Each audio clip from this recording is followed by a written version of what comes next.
Good evening, everyone, and welcome to this week's Oxford Minds.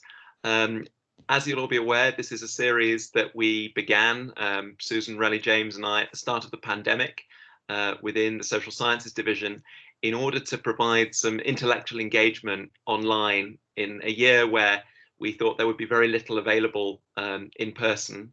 And the aim was to bring together the great minds of Oxford to explore the topics and themes that we mind, the things that matter for social science.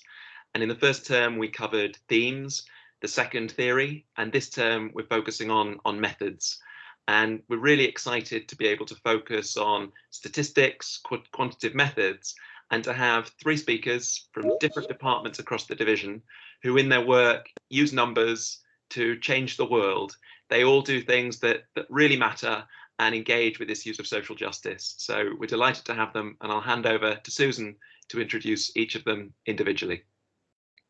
Hi everyone, thanks for joining us this evening. My name's Susan James Relly. I'm the Associate Head for Education in the Social Sciences Division, and it's been an absolute joy to work with Alex on this series. We have three amazing speakers for you tonight. We've got Jennifer Dowd, who's the Deputy Director of LCDS and Associate Professor of Demography and Population Health in our Department of Sociology at the university.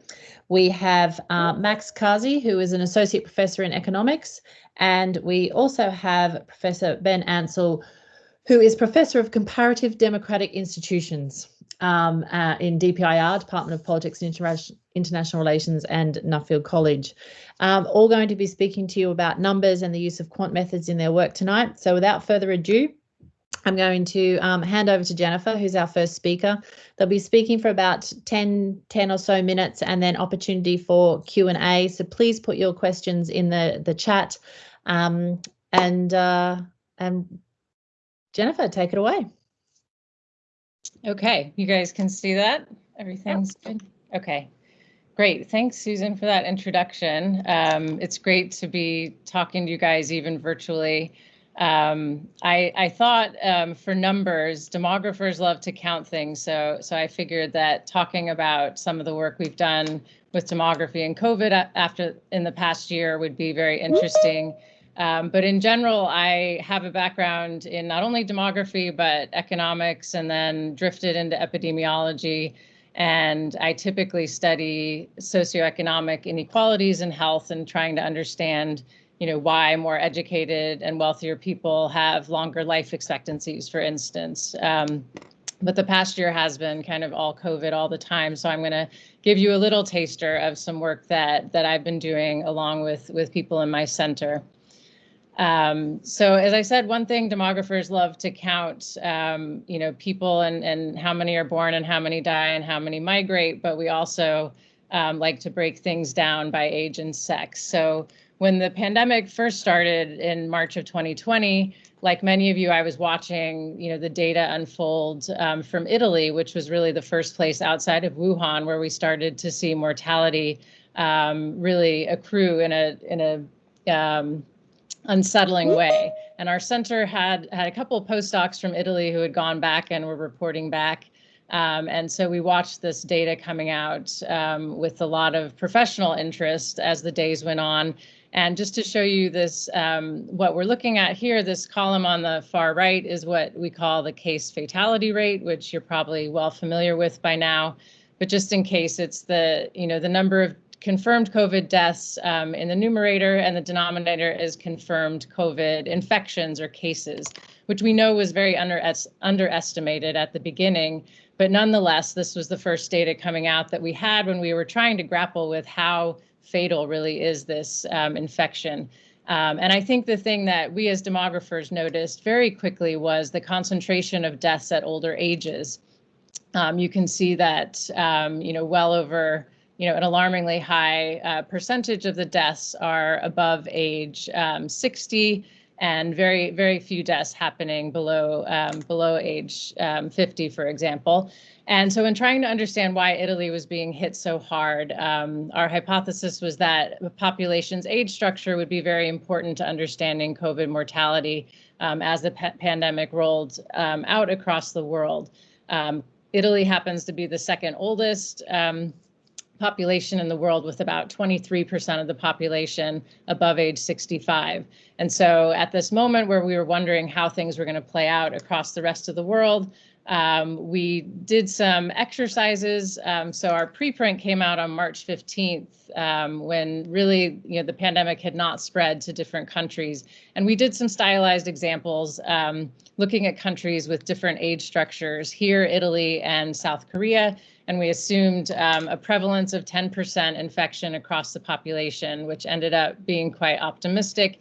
And we used the age-specific case fatality rates that we were seeing come out of Italy. And you can see that countries that have an older age structure, such as Italy, have a much higher number of expected deaths simply based on their age structure alone. And this is even more dramatic when you compare very young countries, such as Nigeria, to countries that have kind of the same population size, but an older age structure, such as Brazil. This adds up to really big differences in expected mortality. And so this was, a very basic demographic insight that we put out there, but it was used at the time by kind of national and local planners to try to help understand, both within and across countries, what areas were going to be more vulnerable for severe disease, hospitalizations, and deaths simply due to age demographics. And so that has actually had a lot of legs, the issue of age structure, because also we've needed to protect, the vulnerable populations above age 65 as we've thought about vaccination rollouts and prioritization. Age, thinking about age and prioritization has been continues to be a really important factor. I wanted to talk about a second paper that our center put out also in the spring of 2020. This is when we were all in lockdown and still thinking about, how can social science help get us out of this big mess that we're in? We can't stay in lockdown forever. And so this paper was led by my colleague Per Block to really think about what strategies, using what we know about social networks, what strategies might we use to have more strategic interactions that would slow down pandemic transmission without staying locked down forever. And so this became known as the bubble paper. And, you can read the paper if you want to kind of understand the modeling and the simulations behind it. But the very basic intuition is that, keeping your social networks more closed off and with less opportunities to bridge to other social networks would flatten the curve, as we all were hoping to do last spring. And lead to slower and lower transmission. And this was kind of brought up in parliamentary evidence when the idea of support bubbles and cohorting in schools was being introduced. And so it was, a great way to kind of try to have impact on what was happening, last spring. But I just did want to remind all the students that, I know we've all tried to be good and we're hoping things are going to open up, but there was a bit of an implementation problem, I think, when people thought that they had safer bubbles than they actually had. So I really liked this figure. And most recently, we've been trying to take stock of what COVID has actually done to population health and mortality. So this is a preprint from our center that recently came out looking at what COVID-19 did to life expectancy in 2020. And it's been, the bottom line is it's been quite dramatic with losses in life expectancy that have erased many years of gains that we've seen in life expectancy. So this visualization, if you want to just look at the left, is life expectancy at birth. And on the right side, the vertical lines are showing the average yearly change in life expectancy from 2015 to 19. And then you can see how much COVID just in 1 year has erased those gains in life expectancy. And so we've shown that, in many countries, these losses were of a magnitude not seen since World War II or the breakup of the Soviet Union in Eastern Europe. And so this is something that we're going to continue to dig into. We've also looked at excess mortality and trying to understand how that has affected populations differently. In the US, there's been big life expectancy drops, but it has disproportionately been hitting ethnic minorities. And we don't have that data yet in the UK, but that's something that we plan to look into in the future. And finally, if I have time, I've also been involved in a science communication campaign during the pandemic to kind of translate the science and curate COVID information for a general audience. And we became known as those nerdy girls because a follower dubbed us that. But it started as a Facebook group that, again, writes posts every day, kind of providing practical information about COVID and interpreting the science. And Facebook is our main platform. I don't really want to dwell on this, but I wanted to just kind of get to some of the real challenges that we've had in, translating quantitative data for a general audience and how important that's been during the pandemic. One big issue is people thinking that we were overcounting mortality. We're overcounting deaths. People were going to die anyway. We shouldn't be having all these restrictions. And demographers have something called excess mortality, where we look at how many people have died above and beyond what we would expect in past years. And that made it into the mainstream media, The Economist, the Financial Times. Lots of people were publishing figures like this to show, no, it's not just that all of these people would have died anyway, and we're counting them as COVID deaths. We are seeing, way more deaths than we would expect over the course of the pandemic. And we've had to use similar kind of techniques to try to educate the general public about what to expect with vaccinations. And as you know, this has come up a lot recently, but we wanted to kind of get out ahead and educate people that when you start vaccinating millions and millions of people, a certain percentage of them are going to have, events, even heart attacks and deaths and things that are quite serious within a few days or a week of vaccination. And that, we have to look for things that are above that expected rate. And it's just something that humans are not really that used to, thinking in those terms. If if one of our loved ones drops dead a week after the vaccine, we really want to attribute cause and effect. So what I found is trying to convey these statistical kind of truths and help people assess risk has been really, really challenging. But really, really important, as we've seen with the pauses that we saw on AstraZeneca and the Johnson & Johnson vaccines with blood clots. I thought this was a really helpful kind of way to characterize and put people's risks in perspective. So even if there is a causal impact of, the vaccine on these blood clots, we have to really compare it to what the risk of getting the disease itself is and help people make decisions that way. So there's been just a lot of ways in which I think especially translating our quantitative research into real life has been a big challenge over the pandemic, but one that's worthwhile. And I would encourage you all to think about more general audiences and translation of your work as you go through your careers. But I'll stop there.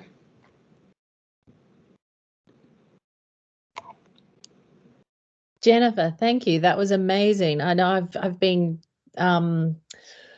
even in Australia with family and friends, and they write you these text messages and come out with the most ludicrous of statements, and you think, where on earth did that come from? And so madly then fishing for all the right information to send them. I wish I'd had that last slide of yours, particularly when the blood clot issue came up. It was a brilliant talk. Thank you so much. Thank you. I am going to move swiftly on to Max to make sure that we've got lots of time at the end for questions. Max, I know that you're going to link this to health in some way, so I'm leaving it up to you. Yeah, thanks a lot for having me, and thanks for everybody who's tuning in. So my talk will be quite different, and my goal today is going to be to confuse you a bit, but hopefully confuse you in a productive manner. And so by way of background, I'm an economist, but I'm working mostly on questions of methodology and in particular topics at the intersection of economics, statistics, and machine learning, but with applications to topics like economic inequality, taxation, and so on.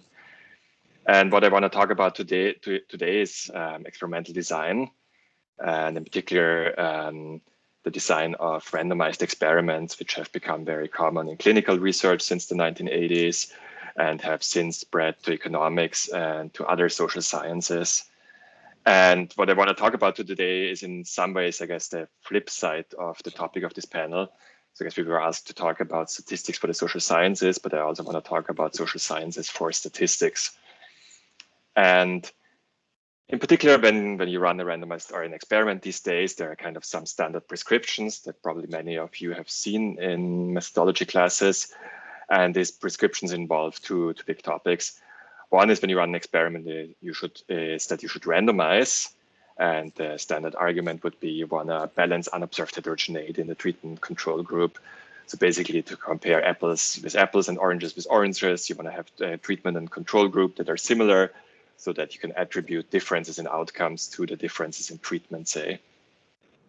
And the second key ingredient that you have to follow is pre-registration. Again, it's very strictly applied for clinical trials, but also increasingly so for trials in economics and other social sciences. And so the argument for pre-registration or the registration of pre-analysis plans is to avoid cherry picking of results. So the logic would be that if you look at 100 different outcomes and they're all just random noise, just by chance, it's going to look like some of the treatment is going to have an effect on some of them. And if you selectively report, it looks like your treatment is very effective, even though it didn't do anything. So that's kind of one part of the story that I want to talk about today, is these two standard methodological recommendations. But then we also have like kind of more on the theory side. We have decisions theory, which is kind of the standard foundation for statistics. Maybe a few less of you will have seen that. To economists, it's kind of a fairly natural framework, where the idea here is to think about statistics as decision problems. So whether it's experimental design or estimation or doing statistical inference or making policy choices and so on based on data or forecasts, we can think of all of these as decisions. And they are decisions that we have to make in the presence of some unknown state of the world, something we want to learn, some true causal effect, some true COVID mortality, whichever it is. And the state of the world in decision theory then plays two roles. It impacts the distribution of observed data. That's why data are useful to begin with, because they potentially tell you something about these underlying states of the world. And second, the state of the world also matters for your loss function. So like the objective that you're actually trying to achieve with your decision. Right, so the idea of decision theory is that you come up with decision procedures that achieve a small loss, where loss might be the errors you make in testing or in prediction, or the mortality reductions through your medical decisions and so on. So both of these things are very standard. Now, what's not very standard is appreciating the fact that they're actually not mutually consistent, that there is a contradiction between the two. And that's what's been motivating part of my recent research. So as it turns out, when you take the decision theory perspective seriously, then you actually cannot justify randomization or pre-registration. So this partially has been kind of known to statisticians over the decades since the early 20th century, but somehow it keeps being forgotten. And then tends to surprise people a lot when you tell them this is the case. And the argument for why that's the case is actually not that hard. So when you look at the expected loss of a randomized procedure, so basically with the average performance of, say, your estimator or your experiment and so on, in terms of whatever objective you have, and you randomize, right? For instance, you use randomization to assign a treatment in an experiment, then that performance is the average of the performance of the corresponding deterministic procedures that you're randomizing over, right? So you can think of like for any outcome of your coin throw or your dice or whatever, there's some treatment assignment, for instance, that you come up with, and that's going to lead to a loss. And so the average over the possible coin throws is never going to be better than the best possible choice you could have made. So randomization is never going to improve your performance in terms of decision theory. And something similar actually holds for pre-registration. So it's maybe a bit econ-y technical language here, but the basic point is what's called dynamic consistency of decision problems. So the idea is that you have some objective that you want to achieve, whatever it is, making good medical decision, making good forecasts, learning the truth about some causal effect, that your future self is never going to want to cheat your past self. So there's actually never really a reason to tie your hands by pre-registering or writing a pre-analysis plan.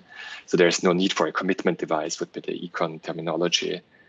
So that's kind of an odd state of affairs, right? We have the standard recommendations of randomization and pre-registration, and we have the standard theoretical foundations of statistics, which are about like a single decision maker, and somehow they don't fit together.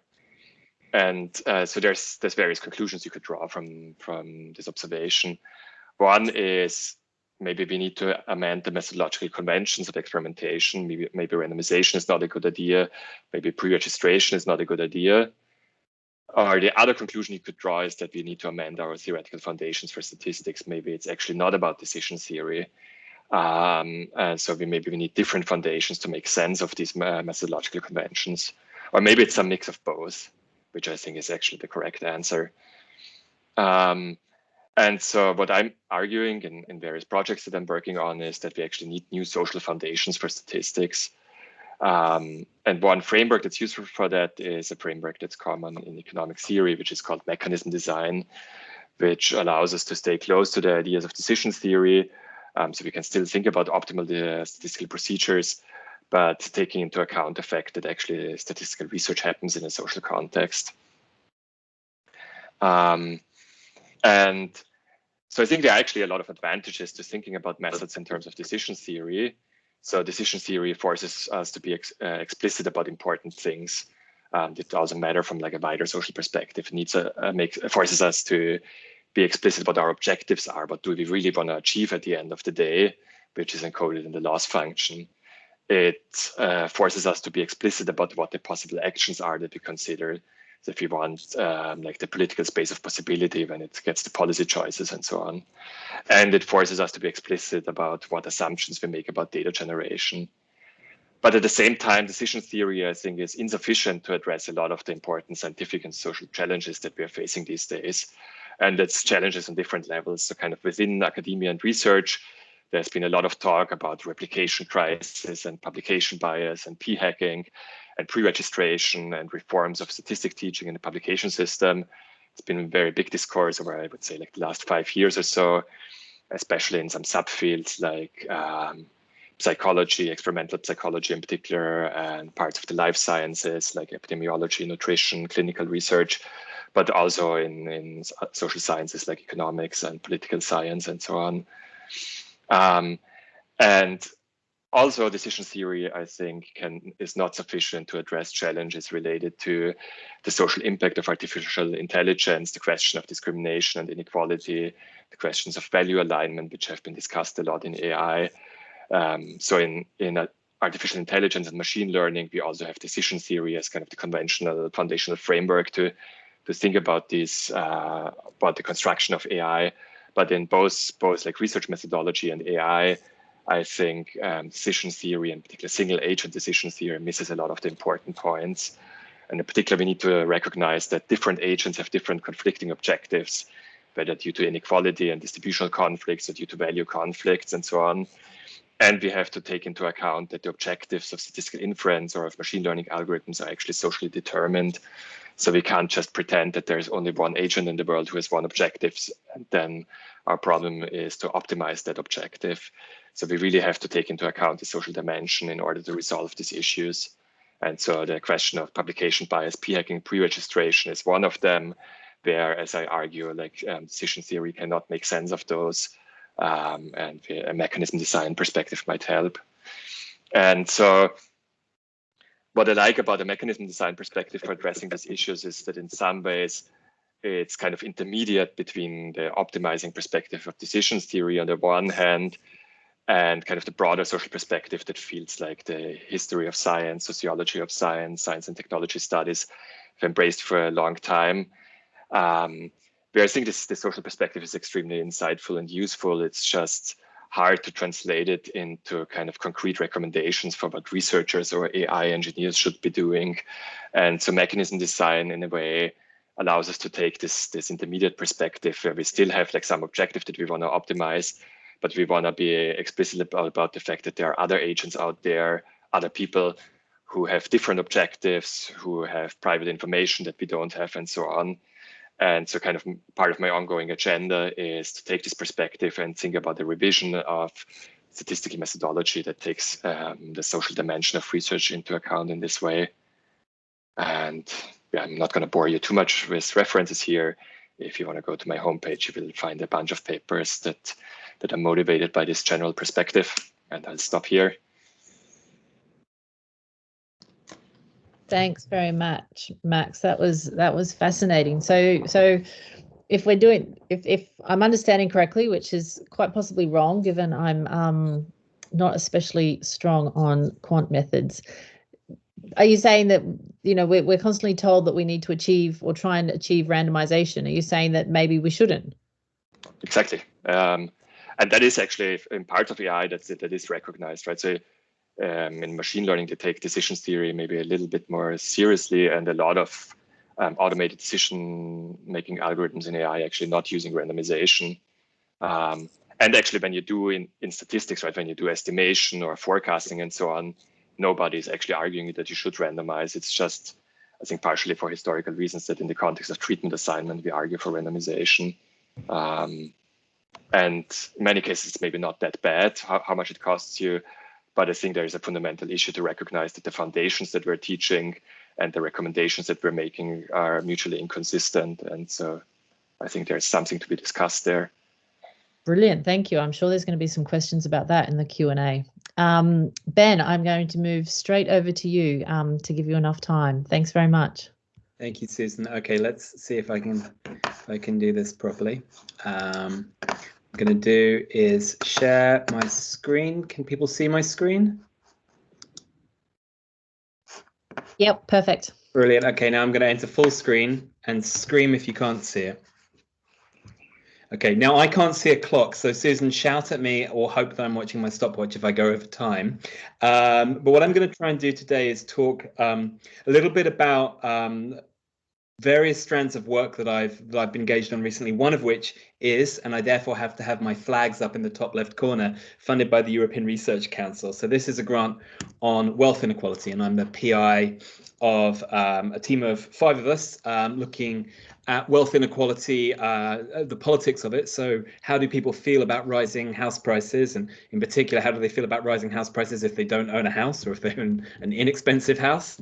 But I'm also going to talk about another project that I engaged in. This links a little bit, I guess, to Jennifer's work earlier, which was about people's responses to COVID. So a survey that with co-authors at Oxford LSE and UCL I've been doing with Oxford funding, with John Fell funding, looking at attitudes towards COVID.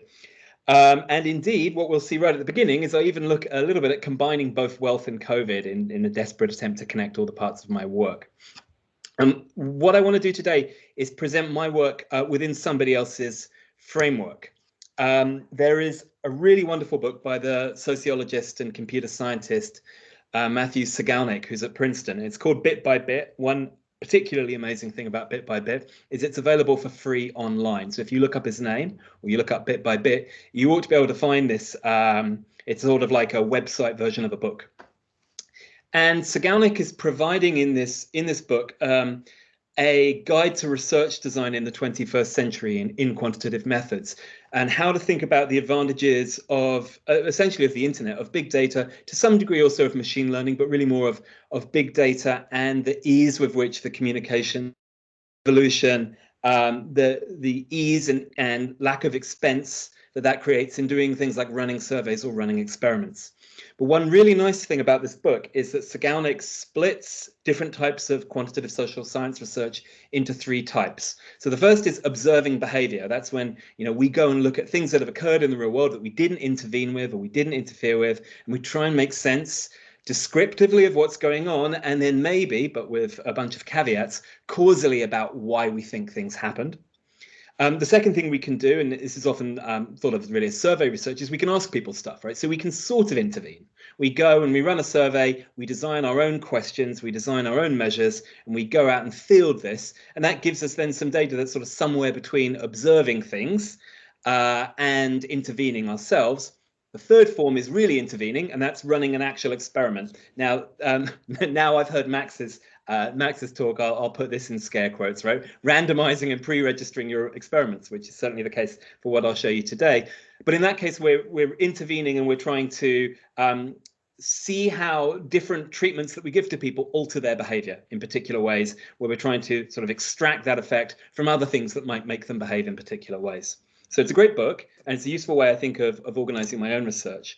So let's start with observing behavior. One of the things Sagalnik talks about in the chapter on this is that big data as it exists in the last decade is both big in size, but it's also big in terms of its time space. It's constantly updating, right? So you, if you're looking at government data sets, they're increasingly done, at least with COVID data, for example, on a daily basis. They're also non-reactive in the sense that you can examine the data and collect it without necessarily changing people's behavior, and that's good in a variety of ways. One thing that I love about being a social scientist in the UK is that there's lots of really good local level data. And if, like me, you study house prices and their effects, you also know that house prices vary dramatically across the UK. And from a political scientist perspective, they're fascinating because people love talking about house prices, right? So they ought to be at least politically salient to people. The final thing I'll say, on this front before I show you some data, is it's incredibly easy now to access this kind of data on demand from government and from other websites. That is, you can have an idea, you can look to see if the government already has an API, that is some kind of interface that allows you to download the data, the choice of data that you might have. And a really good example of this is the government's COVID data API, which from within R or various other statistical software programs, you can access the type of data you want for the time range you want and the places you want directly through the government, right? So that's a real change in terms of the ease of access of numbers. Okay, so let me start talking about some research. So the first thing I want to talk about is social distancing behavior. So this is observed behavior.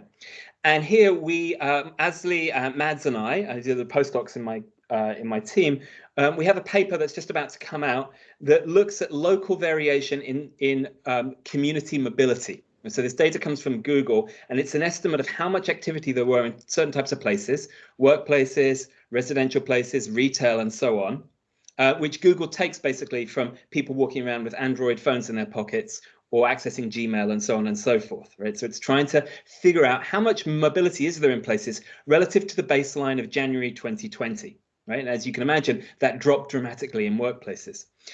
So Google makes this available, and you can go and search up Google community mobility data, and you can download all of this data, which is for many, many countries. And we examine Britain, Denmark, and Sweden in particular, but then also across European regional data. And what we're able to do is match that data about how much are people moving on given days after the beginning of January 2020 differently across locations. And are there ways that we can explain that or predict that type of different workplace behavior?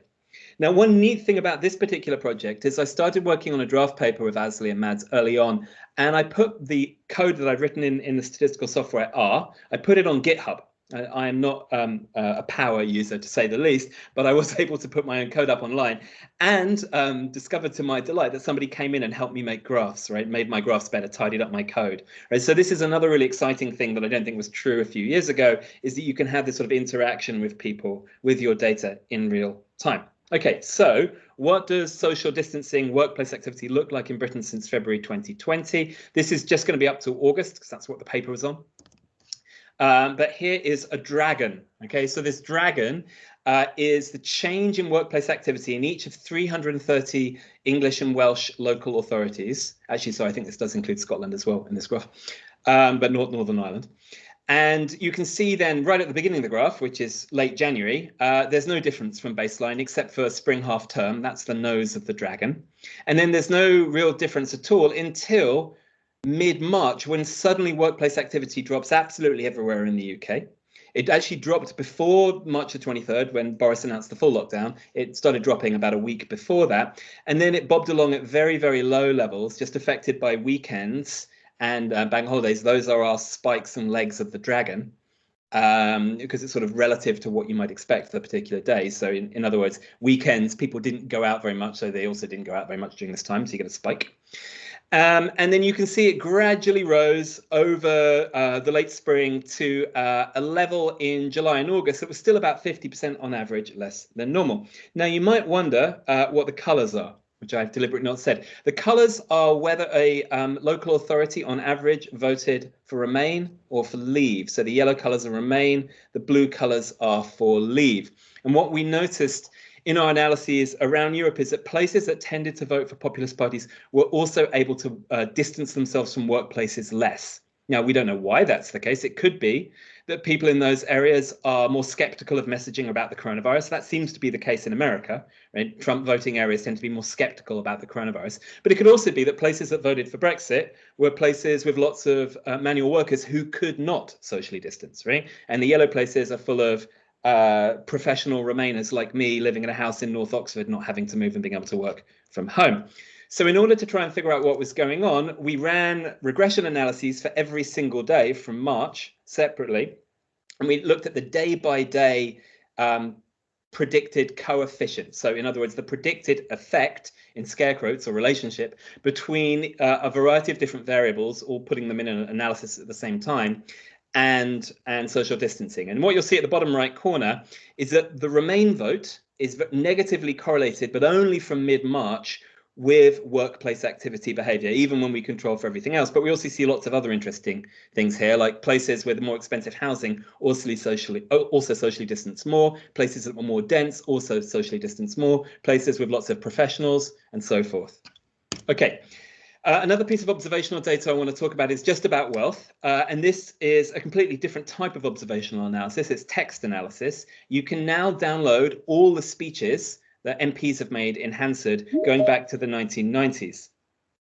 And so what we did in our team, Jacob and Laura, PhD students of mine, is we took every debate that appeared to be about housing in House of Commons. We took those debates out of the Hansard collection of debates. And then we ran what are called unsupervised machine learning models, which Max will know a lot more about than I do. And the idea of these models is to find words and speeches that go together. It's a simple way to know it, but without telling the computer what you're looking for. So you're trying to find sort of 30 collections of words that seem to clump together, and we create so-called topics then. And then what we did is we got a team of people to take each of those topics and the words that were associated with those topics and figure out, well, what kind of theoretically motivated thing are those topics about? And so we thought about housing policy or housing debates as three types of things. Demand, right? So how easy can people buy or rent houses? Supply, building new houses and helping people get on the housing ladder. And then welfare, that's things like housing benefit or the bedroom tax. Okay. And then the final thing we do with all that is we put our topics into these different boxes, theoretically derived, and then we look at how much MPs speak about these demand topics or supply topics or welfare topics, and we try and see, well, is it the case that Labour MPs speak differently to Conservative MPs? Does it matter if you live in an area with expensive housing or not? So let me just show you what some of this data looks like, and I'll move on. So here on the left, we have a few little topics. This is from a 30-topic model. You can see the kinds of words that get associated together, and that we've given the words new builds, mortgages, and housing benefits. So this is an interaction between the computer and us in trying to look through this data. And on the right, you can see how a paragraph then gets split into the three types of mega topics that we've created. And all the time we're looking through speeches and trying to figure out what proportion of a speech is about housing demand, what proportion is about welfare, and so on. And then with that in hand, and don't worry too much about these graphs, I'm just showing you what we can do with the data. On the left here, we have a couple of graphs that look across all of the parliamentary debates we have since 1997. And they look at the share about supply of housing versus, for example, welfare by party. So if you look at that top left one, you'll see that there's a red dashed line that's above the blue and yellow line. So the red dashed line is Labour Party politicians. And before 2010, that is before they lost office, they spoke a lot more about supply than Conservatives did. And then they all converged after that. Whereas if we look at the bottom, which is speaking about welfare, all the time Labour MPs speak more about welfare than Conservative MPs. And the graphs on the right show that to some degree we can see Labour MPs particularly likely to talk about supply and housing demand in areas with particularly expensive housing. But I'll move past that. Okay, so I just have 2 or 3 minutes, so I want to go quickly now. The second thing we can do is we can, if we have money, we can run a survey. So the nice thing about surveys is, of course, we can come up with our own measures. But when we do that, we have to think about, well, how well is the measure that you're coming up with reflecting the thing that you want to study? And how well is the survey that you're taking representative of the population that you actually care about? So normally you outsource the last thing to a survey company, but you do need to think about it. But coming up with the survey question, well, that's your problem as a social scientist.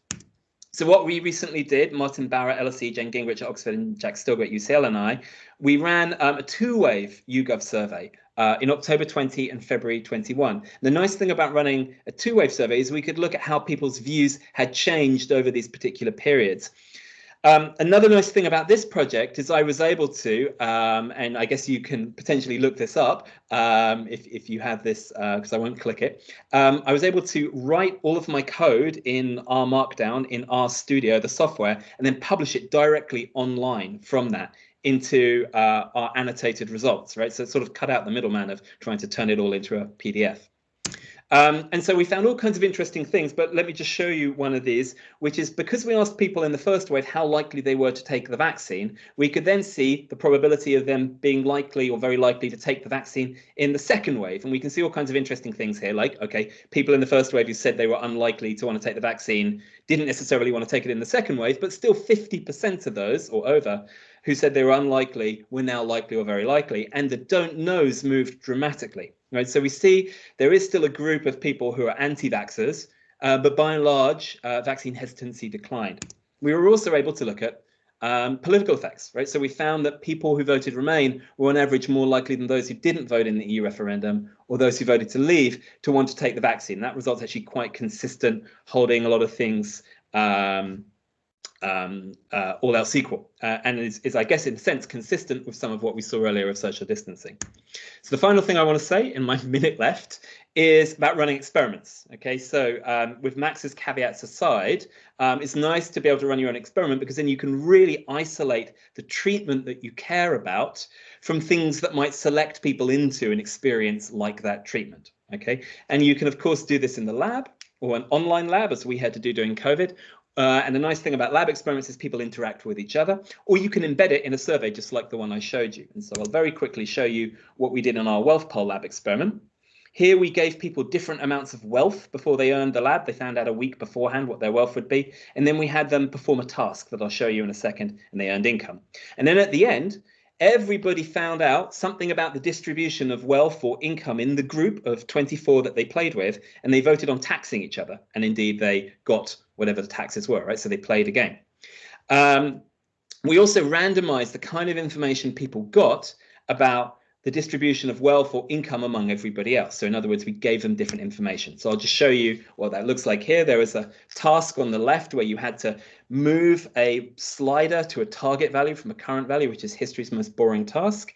And then we have different types of experimental treatments where we provide people with different information about combined earnings or earnings separately. I'll jump past the result there.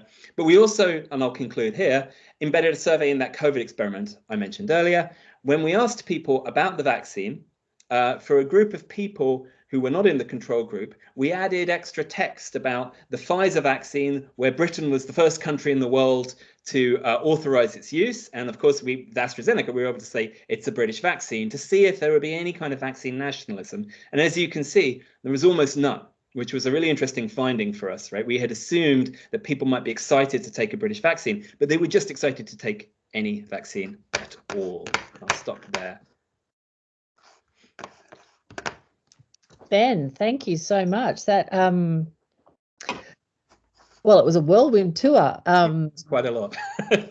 Yeah, I'm particularly fascinated by that last bit where people, I would have thought there would have been some nationalism over the vaccine as well. 3 fascinating presentations on use of numbers and quant methods. I am going to open it up to the floor now because I am certain that our students must have some questions. Is there anything anyone wants to write in the chat? Or Alex, do you want to? Yeah, while people think of things, I'll maybe offer something. That was a really fascinating showcasing of a lot of the different methods you use. I think one question that might also be interesting for people to explore is how you critically engage with the quantitative work of others. So you've told us a lot about how you use different types of quantitative methods and a full range. As a qualitative researcher, it's quite easy for me to critically engage with the work of others. There's relatively low barriers to entry to doing that.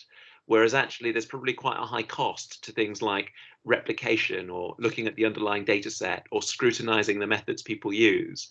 How do you situate your work within the methodologies of others and find that traction point to go, someone else's method wasn't quite right, in a way that's efficient and effective. So what advice would you give graduate students who are trying to critically engage with others' quant work for how to identify those weak areas without having to go through huge onerous amounts of replication?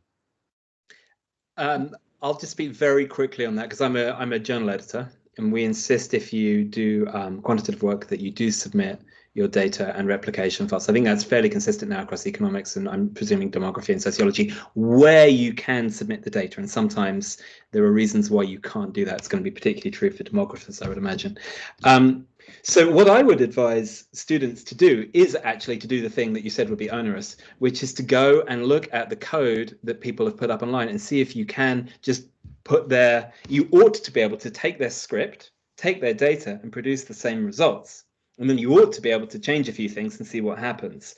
And that's, how I learned back in 2002, 2003, before this was so common. When I was at grad school, I had my person who turned out to be my advisor. She asked us to contact people, ask them for their scripts, and then run a replication paper ourselves. And it was a great way of learning how other people do things, how they make the decisions they make, and how hard some of the choices actually are. Any other thoughts, Max, Jen? I guess I could say something short of actually replicating every paper you want to critique. I think it's a great exercise, but comparing it to what you were saying with qualitative research, I think it's the same. I think when you read a lot of papers and learn a lot of methods, when you hear new findings come out, you immediately have a sense of whether the research design seems compelling or whether there's some obvious flaws in it. And so I think that you hone that sense a lot in graduate school, and it doesn't necessarily take diving into every coding decision to see that something has a methodological flaw. So to me, it's more about if the research design is compelling in the first place.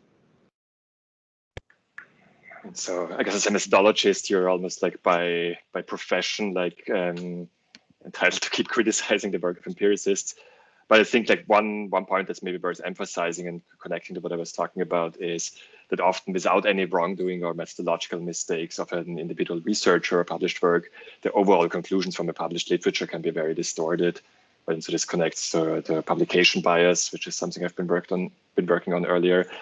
So the basic idea is something like you have a whole bunch of people working on the same topic or similar questions, and then only a subset of them that find spectacular results, they actually get published. And then if you only look at the published evidence, then that's very different from the picture you would get if you look at all the evidence. So it's again a matter of you have to look at kind of the social process in which research is generated and go beyond what any individual researcher wrongdoing or mistakes. And so one thing we've been doing there is trying to use data from meta studies in order to figure out to what extent publication is selective and how to correct it in order to kind of reduce the distortions of the conclusions you can draw from the published evidence.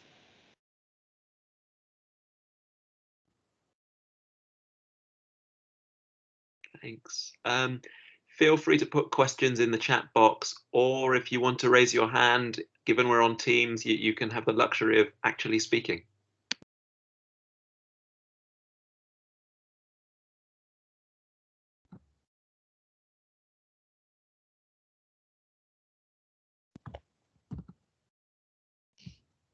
Kristen, hop in.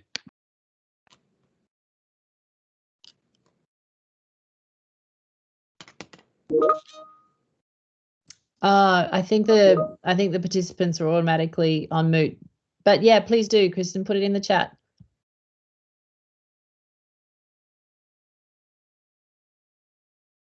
While Kristen's doing that, Jennifer, can I ask you a question? With the Nerdy Girls and you're refuting all of these misnomers and falsehoods, how do you, in dealing with the public, if they just really are refusing, do you represent the data in a different way, or do you just do the same thing and walk away? That's a great question. In some ways, we were all learning this on the fly. It was not something we had experience with. And so I think Facebook as a platform, in some ways, we think of it as promoting misinformation a lot. But I guess we saw it as an opportunity to kind of turn those weapons against itself, because it is a forum where people can hit that share button and, send things to their relatives who are, giving them those conspiracy theories. So my guess is that our audience, is a little bit people who are interested in our message and have an affinity for the accurate information. But when we would publish something, write something that really was tackling one of those myths, it would just go crazy getting shared, and people saying, I'm sending this to my crazy uncle or whatever it is. But, especially with vaccine hesitancy, which we've worked a lot on, I think we have published things about how to talk to someone who's hesitant, that it takes a lot of conversations and listening and being empathetic. And so I don't think we can change anyone's mind with single posts, but, to at least try to flood the landscape with some accurate information to combat what is out there. But we're still trying to learn the best ways to do that. Thank you. So we've now got Kristen's question in the chat box, and it's a specific one for Max. How does your research speak to survey experiments rather than intervention experiments? i.e., would you argue the same thing, given that there's less of a decision-making motivation? Yeah, thanks for the question. So I think on a high level, right, the arguments I was making are pretty abstract. They don't even relate particularly to like RCTs and treatment assignment. Like the idea that in any decision problem, if you take the standard framework, there's no point to randomize and there's no point to tie your hands, go through. And again, I want to emphasize, I'm not necessarily arguing against these practices. I'm just saying we can't make sense of them if we only think about them from the perspective of a single decision maker. And so that would also carry over to things like survey experiments and so on. And maybe to give a little bit of intuition for like how the randomization might hurt you is, I don't say, going back to the intervention, but like say you run a clinical trial, right? And you assign like a treatment and a control randomly. You could just by chance end up with having, say, all the old people in the treatment group and all the young people in the control group. And so because of that, you then get a distorted picture exposed from the data that you get from that. And that's the kind of thing you can avoid by making decisions without relying on randomness. And there's kind of less obvious, less egregious versions of that go through like all the way, which is why ultimately the randomness doesn't really help you to get precise estimates. But again, it's not specific to learning causal effects of interventions. The argument is a lot more abstract than that.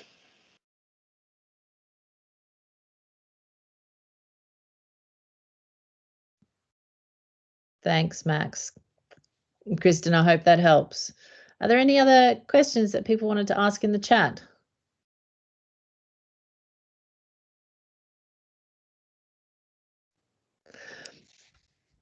I might abuse my powers as co-chair and ask Ben a question, not so much about methods, but with all of your experience of running the quant surveys and around house prices, were you surprised by the findings that you got around Brexit Remain and the vaccinations, that they're So a couple of ways to think about this is not particularly, because we'd done the social distancing analysis 6 months before we ran the surveys. So in part, we were looking to see, is it the case that what we're finding at a regional level is something else going on? Does it reflect the aggregation of people's sort of belief systems? I mean, in as much as we can say anything about that. So the only way of doing that would be to think about individual behavior. But then the other part of this is, of course, lots of social scientists have been running surveys in America and elsewhere and finding these similar types of effects. And so right now I'm together with a consortium of people who've run these kinds of surveys in the States and in Brazil to combine all this to see if you ask the same types of questions across these environments, do you get the same types of answers? I see there's another question in the chat. Sorry. Yeah, Christoph has said, how do you take into account your theoretical methodological framework within quantitative studies? How do you consider your limitations and bias due to the research and the researcher point of view or viewpoint. So in a sense, it's what does positionality and standpoint as a researcher mean in terms of quant methods design? So maybe I'll jump in quickly on that. I think actually, like from the perspective, decision theory is actually a useful way in some ways to think about that. Kind of what I was mentioning about the things that forces us to be explicit, right? So it, as I said, like when you write down a decision problem, you have to specify what's your objective function, what's the action space you're considering, and what are the assumptions you make about data generation. So it's kind of in a way forcing you to put all of these on paper. And I think, I mean, that's often swept under the rug, but in a way, like in particular the objectives function we're considering, and what are actually the alternatives, so that's policy alternatives, or kind of the decision space, broadly speaking, that we're considering, is in a way like a highly political question, and that's determined by like the constraints of our political imagination in some sense, and what we ultimately consider the goal of the exercise to be. And so I think that's kind of a nice section point where you can take all these debates about positionality and so on that come more from a humanities perspective and bring them into the formal quantitative frameworks of mathematical statistics. I guess what I would say to that is there are two. So anytime you're using numbers, you're abstracting people from their social reality, right? So and that's dangerous territory. I say this as someone who trained as a historian. But there are two things you need to think about. One, and this is the final chapter of Salganik's book, actually, is about ethics. And you do need to think about how you treat people, and you need to rake yourself over the coals when you submit things to your QREC forms, because you need to make sure that if you're surveying people, you don't ask them questions or treat them in ways that aren't humane.